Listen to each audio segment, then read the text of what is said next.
Thank you, Nick. And yes, with all due respect to all the other speakers, it's great, that we've saved the best till last here. So,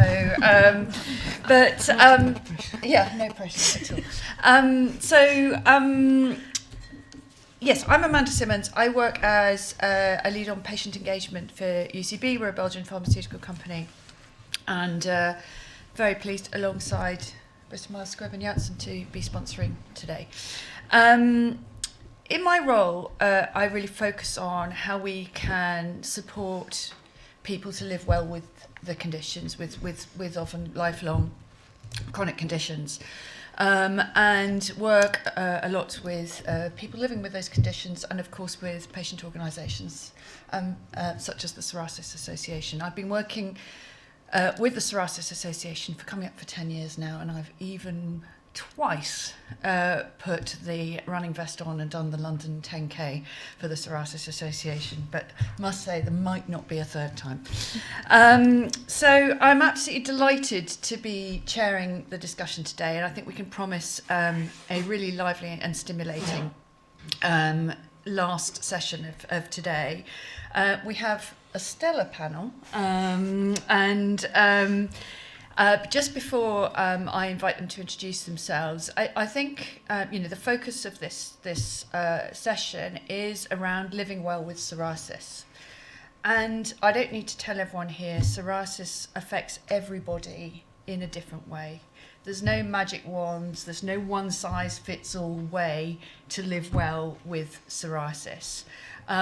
But what we have here is a variety of perspectives and experience and professional expertise to talk about some of the ways that people have found either perhaps developed themselves or support that they've found from others, and also thinking about some of those dedicated, specific ways that perhaps more structured ways that have been developed to help people live well with their condition.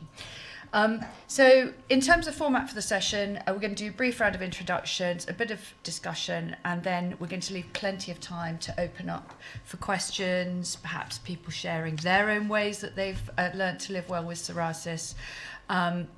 So I'm just going to start with you, Nish, if that's okay. So Nish, perhaps do you want to just introduce yourself just briefly, and just perhaps say in a couple of words what it means to you, what living well with psoriasis means to you? Yeah, that's fine. Yeah, so I'm Nish Fakra.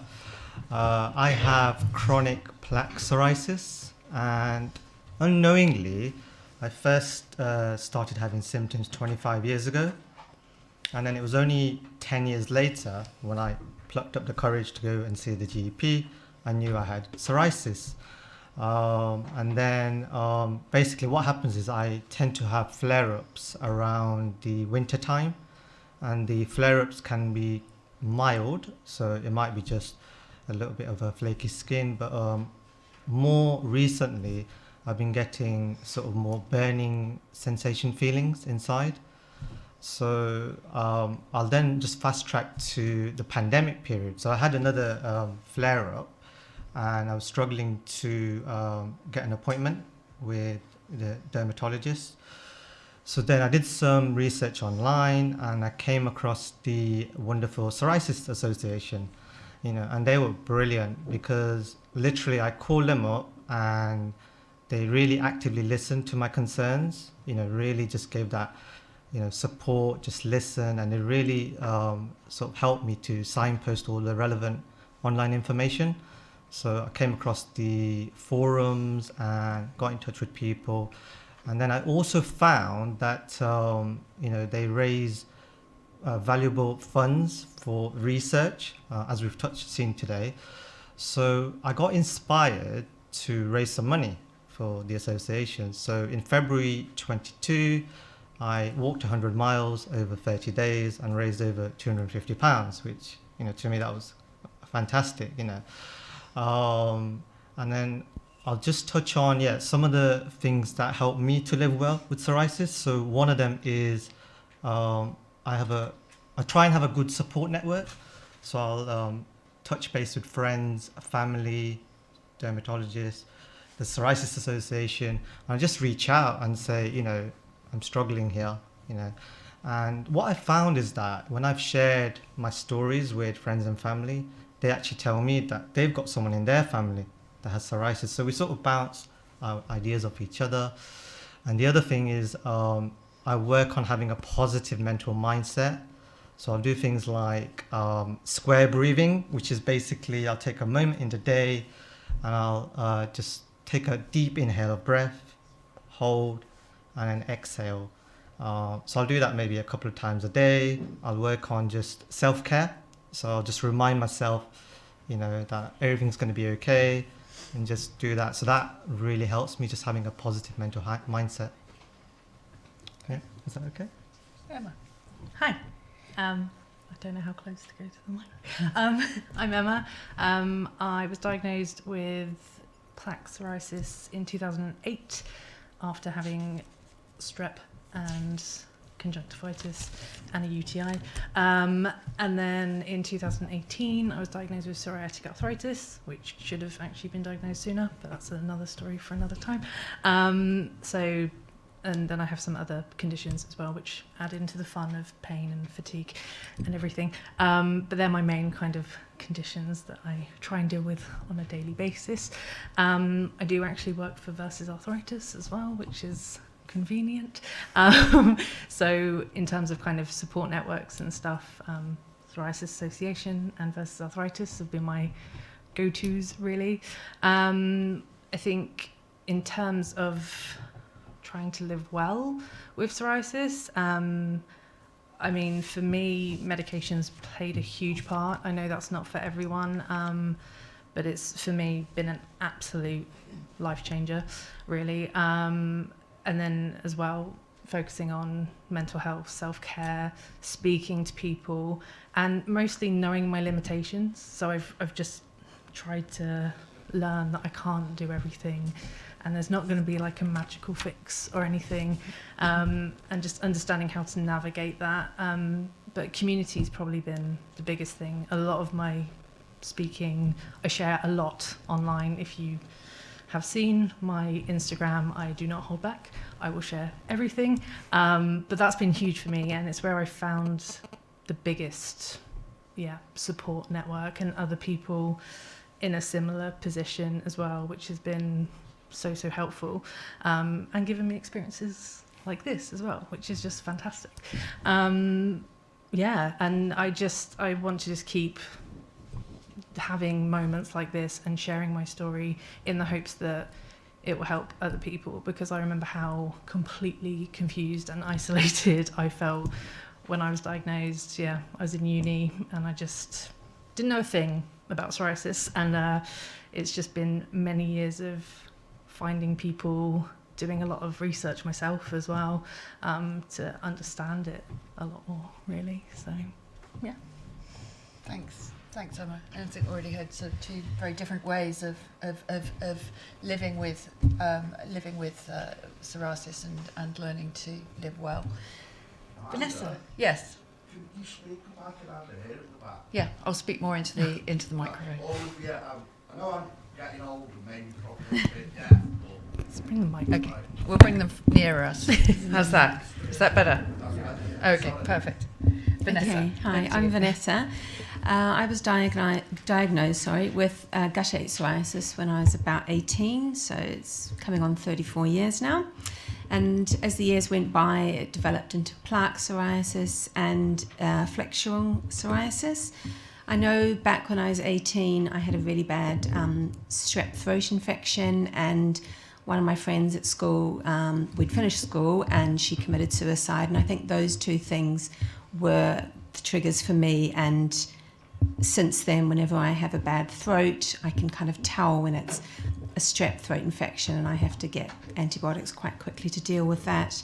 I've been involved with the Psoriasis Association for a long time, run the London 10K a number of times for them, and helped with photo shoots and reviewing patient information leaflets, etc., and was on the priority setting partnership with the James Lind Alliance some years ago.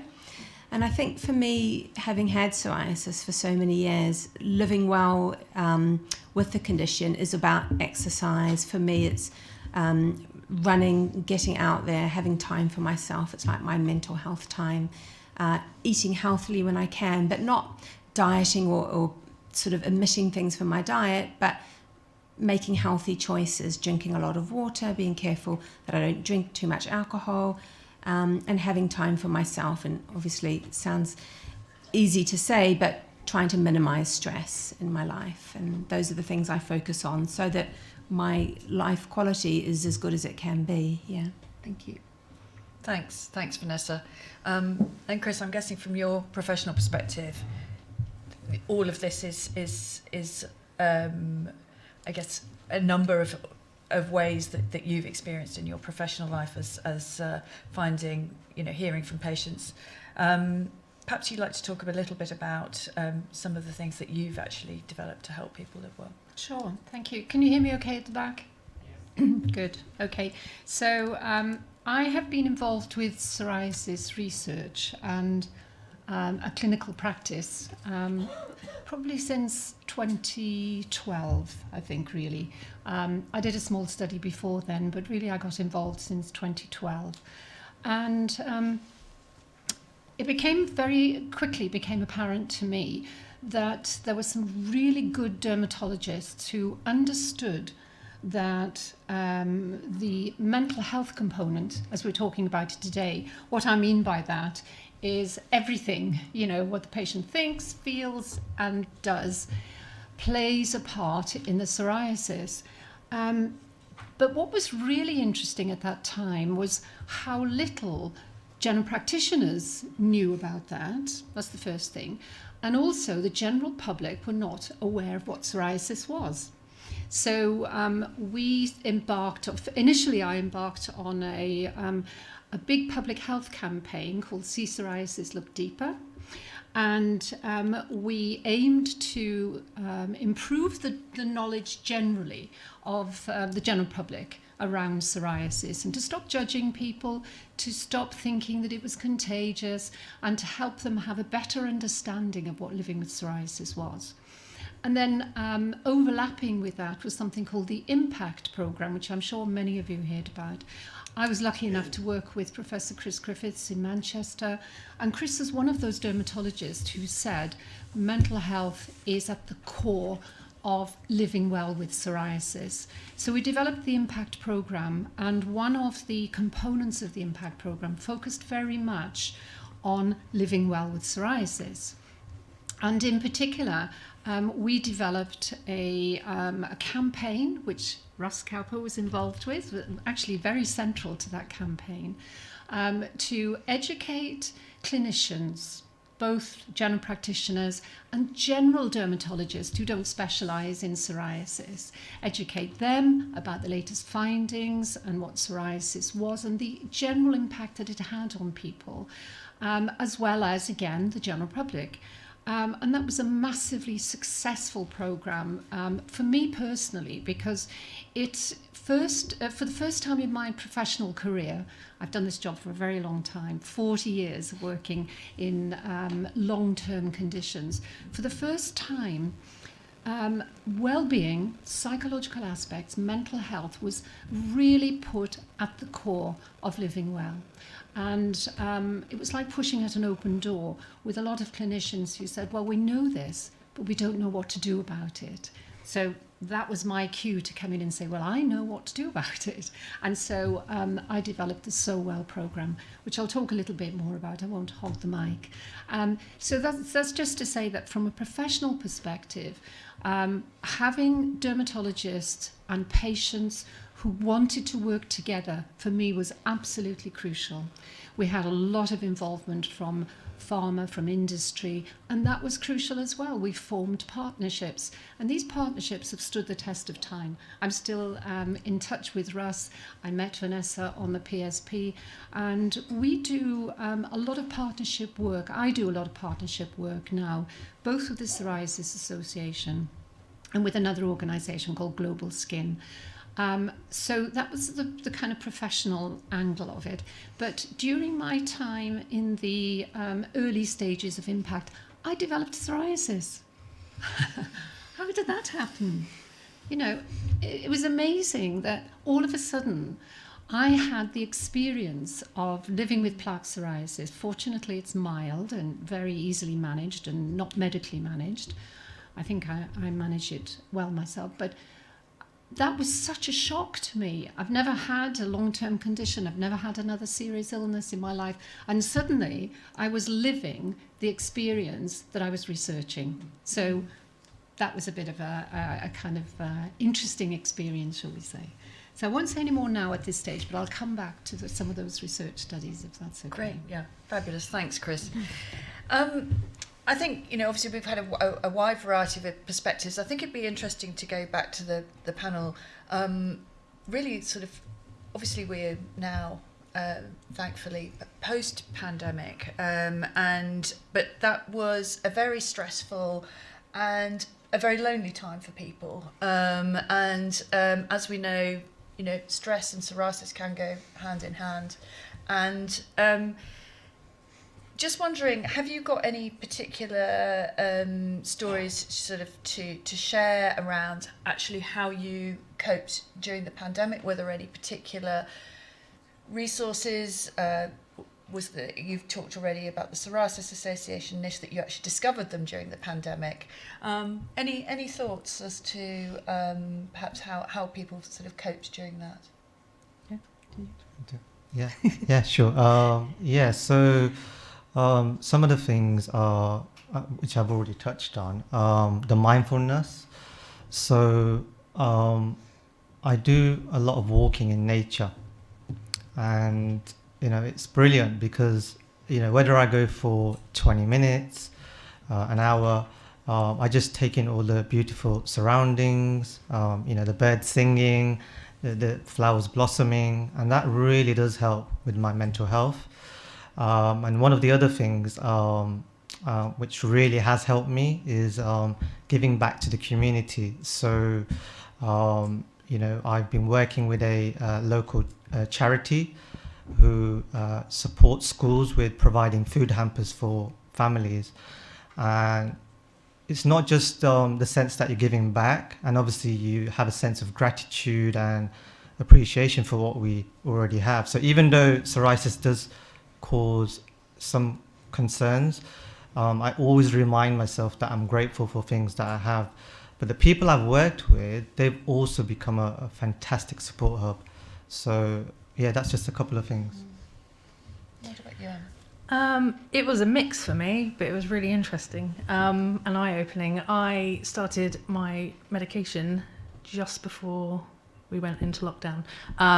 So there was immediate panic of these letters coming through saying that I was high risk and I needed to shield and everything. And I was like, oh my goodness, I'm not going to be able to see anyone professionally because we can't go anywhere. But I was incredibly fortunate that my rheumatology team were amazing during all of it. And I think someone mentioned it earlier, I was able to access them through video appointments, which is a bit trickier with the arthritis side because obviously they can't really like touch you and test everything, but I was still able to get bloods done and everything, so that was incredible. But I think the biggest thing for me, I mean, I live alone, so there was that fear as well because it was quite isolating and scary, but it made me slow down. That was the best thing that happened, and I just slowed down and thought about everything and started really focusing on myself and looking after myself and what I was eating. I went sober. I was sleeping well. I was eating a better diet.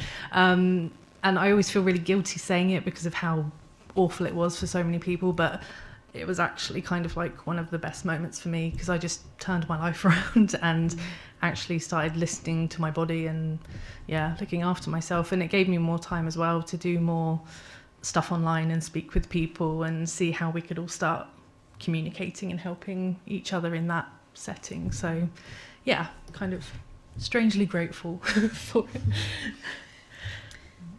COVID was strange for me, really, because in that first week of lockdown, I'd had bad blood results, and I remember I had to go like 3 or 4 times in the first week of lockdown into the hospital and be driven there. And I remember being stopped by the police saying, "Where are you going? What are you doing?"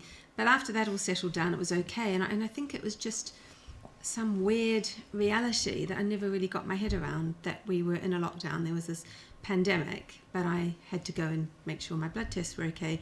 And then I think, like you said, Emma, it made everybody slow down, and you took sort of stock of what you had in your life and what was important. And actually, I loved being at home with my husband and my kids, and it was a special time that I don't think I would have had otherwise. Being teenage boys, I mean, I loved them being at home, and maybe they didn't feel the same about me, but it was wonderful, really, really good. And I think, just to stop, relax, de-stress, sleep was much better, not rushing around, not going out and having late nights, and just you could really work on what you were eating. And when we were allowed out, I could go for a run, and that made me feel great, or I could go into the garden and do press-ups or sit-ups or something, and just slower pace of life was fantastic for my skin. Interesting. Isn't that interesting that something that was an existential threat to all of us suddenly kind of leveled the playing field in a funny sort of way? From a professional perspective, for me during lockdown, it was fantastic. I had a captive audience that I could do research with, and I launched 2 very big research studies, one where we had 9,000 people responding because they had nothing much else to do. and they saw the value of research. So we reached out to ask people how are they coping with living with complex long-term conditions. And a couple of things came through, which I suppose we could have predicted, but now we had the evidence for. One was that people living with long-term conditions usually live with more than one long-term condition. And they are very complex in that what works to manage one condition might actually be unhelpful for the second condition. But for those people, life in general was very much worse. They didn't have the support, things got worse. For people who had any kind of mental health difficulties, whether they'd had anxiety in the past or whether they were suffering with low mood and depression, a lot of people were very estranged from their families. I was too. I was living alone. My family were in Manchester. I was in Cardiff. And that was awful, to be so separated from the family. But anybody who had any existing mental health condition did very much worse during the pandemic. And I guess those people haven't really recovered. Services have not wrapped around those patients who need it most. One of the things that was so helpful was working with the Psoriasis Association to put out some hints and tips on living well and managing during the pandemic. And the Psoriasis Association, I know we're all saying this, but I think we all believe it, is an absolute lifeline for people. During that time, it was particularly a lifeline for people. They could connect with people even though it was remote. And in some ways, the Psoriasis Association became family for people. And I think it's really important that we acknowledge the role of patient organisations, because for many people, they are the only family that some people have. And also they're not family, which is really important, because although family can be very supportive, they can also be problematic. They can tell you what you need to do and remind you when you need to do it, and to keep going on and telling you what you need to do. And you don't need that sometimes. You just need a bit of space away from family members. They do that because they're concerned and because they care about you, but that can be a bit oppressive sometimes. So I think having the Psoriasis Association, which was a little bit one step removed, a little bit more remote, was really helpful during the pandemic. So for me, great. Thanks to everybody here who completed any of the surveys that we did. I really appreciate it. Thank you. Yeah, I couldn't agree with you more, Chris. And we all know that the NHS services, 111, etc., would signposting people straight to the patient organisations for support and advice, particularly around treatments and taking them during the pandemic. So, what a lifeline. We've heard a variety of perspectives here, more informal, formal ways that people have found to live well with psoriasis. Just thinking about opening up to the room and anybody online, are there any other ways that people would like to share about how they've learnt to live well with psoriasis, or any questions to the panel? Something from Russ, please. Yes. Hi, Russ. Yeah, I'd like to ask the panel about a question. When I was growing up and I first got psoriasis, my mum never understood. She wouldn't accept I had psoriasis. She thought I was making it up. Did you ever encounter problems like that with your family members? Anybody want to comment on that? Yeah, I can go. Yeah, so I can relate to that. So, well, for me, when I first had psoriasis, I didn't know, but then when I did find out, sort of 10 years later, it was quite a struggle to try and relay that message back to the family. So I ended up sort of just staying quiet, and that didn't really help me. But now I do speak about it. So yeah, I can relate to that. In the early days, I was very similar. They really wouldn't understand.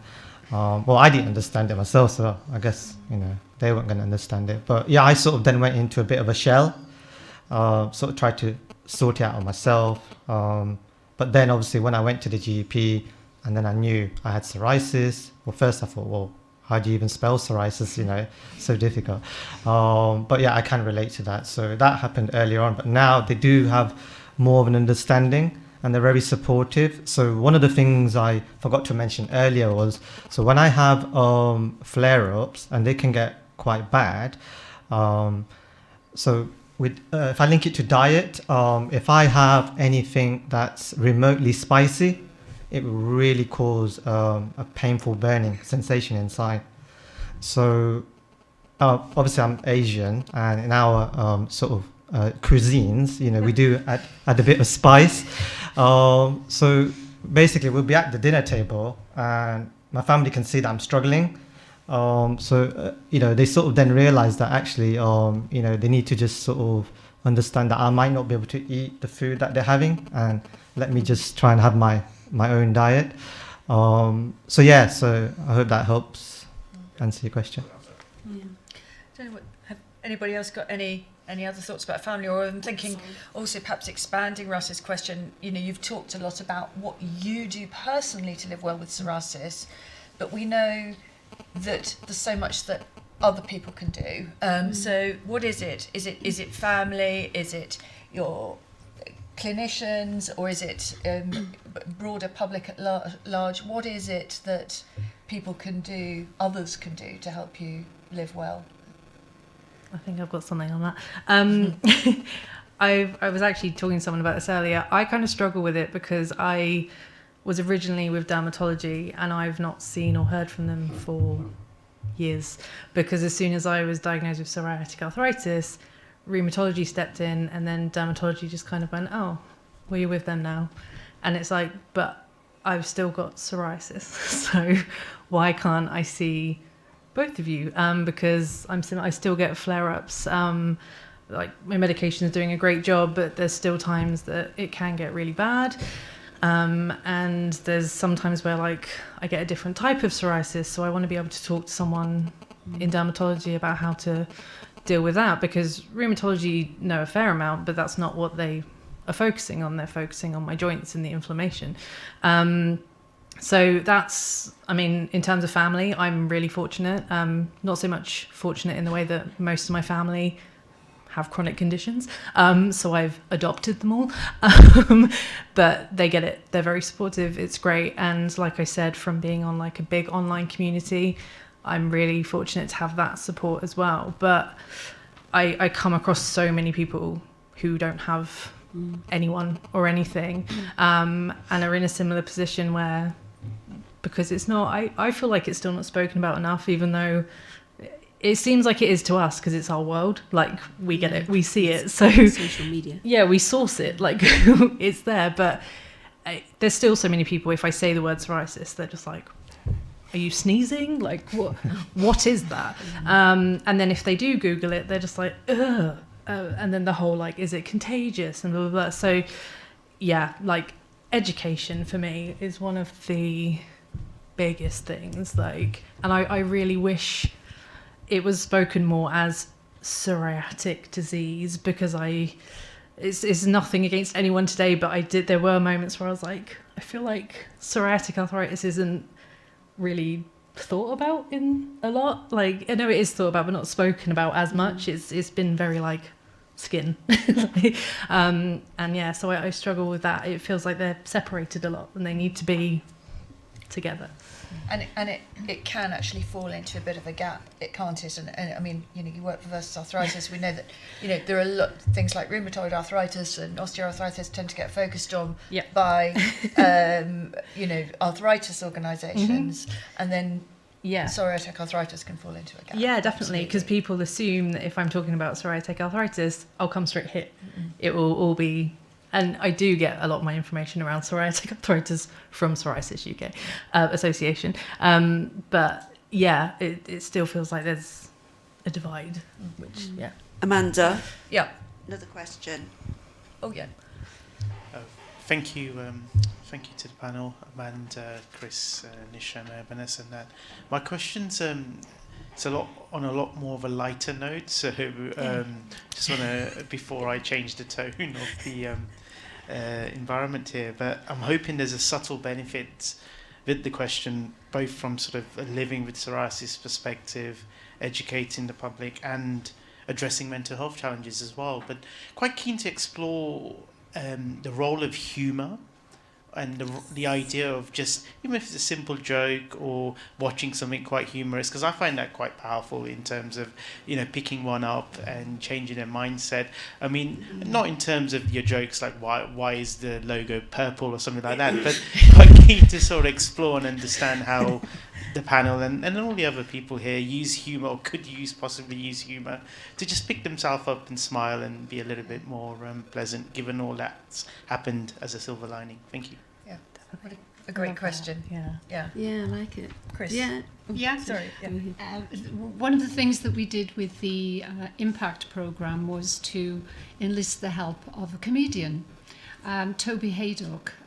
Who has psoriasis himself, was absolutely fantastic. He took the humour to the next level. I agree with you entirely that what we should be doing is not making light of psoriasis, but normalising it. Not making psoriasis like asthma. You know, people don't go ooh and raise their eyebrows at asthma. Asthma is asthma. Some people have it very mildly, some people have it quite severely. There is something about visibility of psoriasis that frightens people, and therefore I think we should be trying to normalise it by using humour. Writing about it, again, Russ writes poetry, writes about it, trying to get it into the storyline on EastEnders or Emmerdale or anything like, you know, think creatively about it. And for those of you here are committed to doing something to improve psoriasis. So yeah, work with humour. Humour's really good psychologically. It's really good. What it does is it takes the stress response away, and it helps to normalise something that is viewed as not normal. So thanks for that. I appreciate it. Definitely. Vanessa, you were going to... It's fine. Oh, okay. Any other thoughts on humour? I'm always here for humour, like 100%. I was talking about this to someone at work the other day. I was like, we need to just have fun with it and let the patients have fun with it, because it makes such a difference. Like, I don't think I would have got through so much stuff in my life if I didn't make a joke about it at some point. Some stuff, there's a limit. Obviously, there's a time and a place. You need to know your audience and who you're around. But yeah, like, I don't want to use the cliche, but life is too short, really. Like, and if you can't try and find some positives in some stuff, especially if it's yours to laugh at, it's fine. Obviously, don't mock other people. Not that territory. But yeah, and like you were just saying about kind of representation, it matters so much. If I see like a storyline with psoriasis, I punch the air, because I'm just like, yes, that's me. I get that. It's amazing. So yes, thank you for that, because humour should be a go-to. And puns puns are the best. If you can get them in there, go for it. There was a wonderful initiative the Psoriasis Association did quite a few years ago now, which was, I think, Dear Psoriasis, asking people to write postcards to their psoriasis, and some of them were incredibly sad, incredibly moving, but some were very funny, it was a real eye opener, actually, also as to how people thought and dealt with their psoriasis. It was a fantastic campaign. Just to add up, because I think that's the biggest thing, takeaway wise, like, let people feel however they need to feel. Like, just, there's such a big thing about invalidating, even just a phrase like, oh, don't cry. If someone needs to cry, let them cry. Like, we all have emotions, we all need to deal with things in our own way. So if someone does need to laugh at it, let them laugh at it. If that's how they need to deal with what they're going through, then that's fine. And then just offer the support as best as you can. But yeah, I think, stop invalidating how people should feel or are feeling is one of the biggest things, for sure. Any more questions? Oh yes, there's a hidden hand in the dark. I know, I can't see a thing here. Sorry, We can't see Thanks you. that and not having my opportunity glasses on. Sorry. to participate. I know some of the people here, and I've been active with the Psoriasis Association for some time, but as of earlier this week, I've had psoriasis for 56 years. And when I was first diagnosed with it, nobody knew what it was. There was no treatments. There was no real treatments. And then I moved back to Ireland with my family. And then I was involved in a serious tractor accident that nearly killed me and practically took my arm off. And I found that psoriasis made me very isolated. There wasn't a group like this. I was bullied a lot, but in some ways it drove me. So I understand about the humour, and whether it's Billy Connolly or Bill Hicks or whoever, then yeah, great. But also there was something about it that drove me as an individual. And then I ran into a brick wall at COVID, because I was on my own, and we had family issues, and then it just, this is my first time out really since 2020. But it's such a, I know people say it's, if you like, the difficulties or the bad things of psoriasis, I found it in some ways that it drove me as an individual to succeed.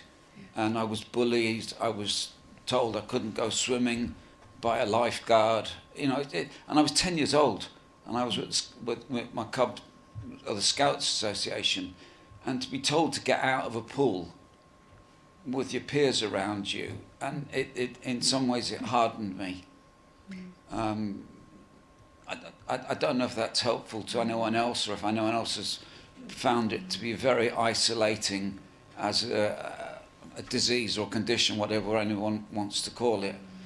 But it also helped me succeed in quite a few things in life.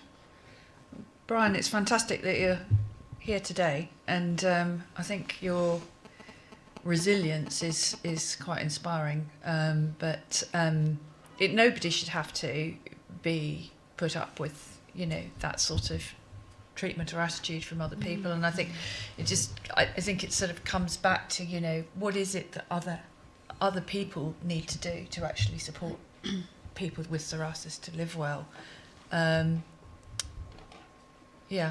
It's any thoughts from the panel as to what Brian's just shared? First of all, I just want to say really thank you for sharing that, because it is really not easy to share your experiences. And also, yes, for being here. Awesome.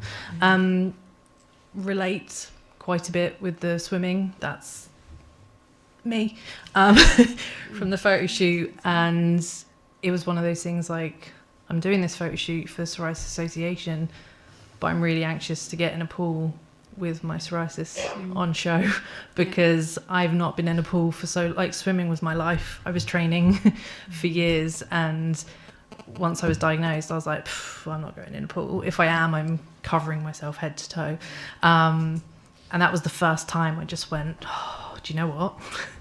Do it. And it was just the most freeing, amazing thing. But yeah, it's even with all these wonderful people, a great community, there are still some times where it is the most isolating thing.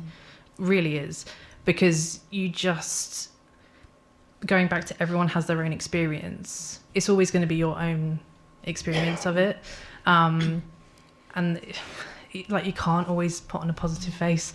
You can't always just think, oh, you know, one day it'll probably be magically fine. Like, yeah, sometimes you do have to accept the reality that it's pretty horrible and awful. But yeah, really, really grateful to people like you, like sharing your experiences and stuff and being part of this community. And although you said it's isolating, I hope you've found that hearing some of our stories has helped you feel a bit less isolated and knowing that we're here.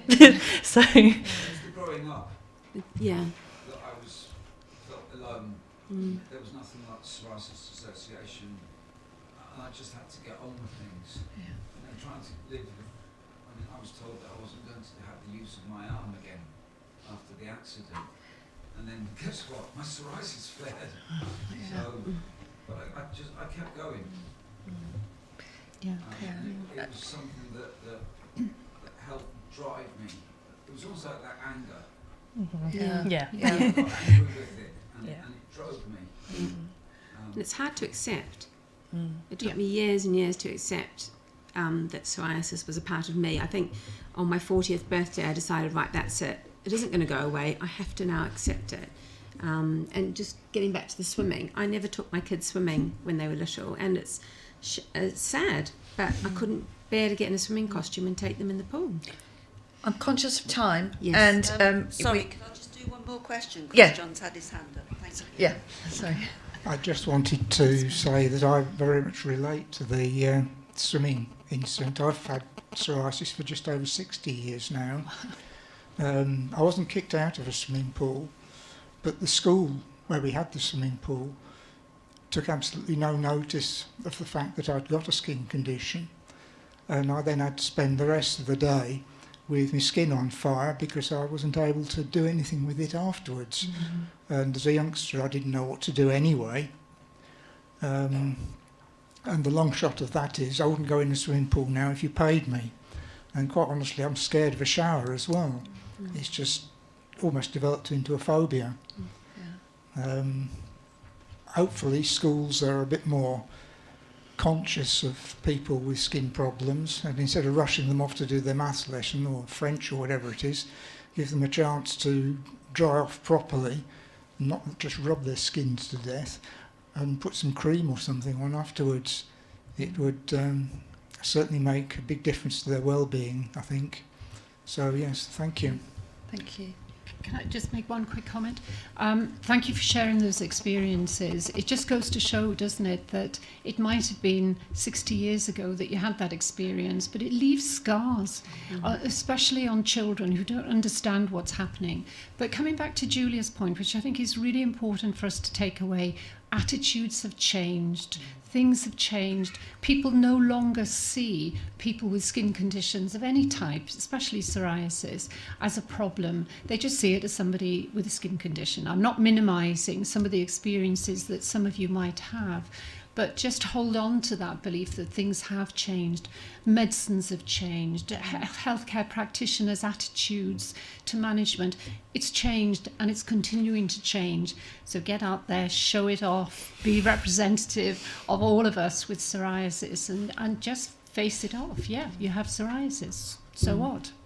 Great. And I think that's a really positive note to end our discussion on, Chris. Thank you so much. So I'd just like to thank all of the panel members for joining us today. I hope you found the discussion interesting, stimulating, and hopefully inspiring. So thank you, Nish, Emma, Vanessa, and Chris for coming today. Thank you.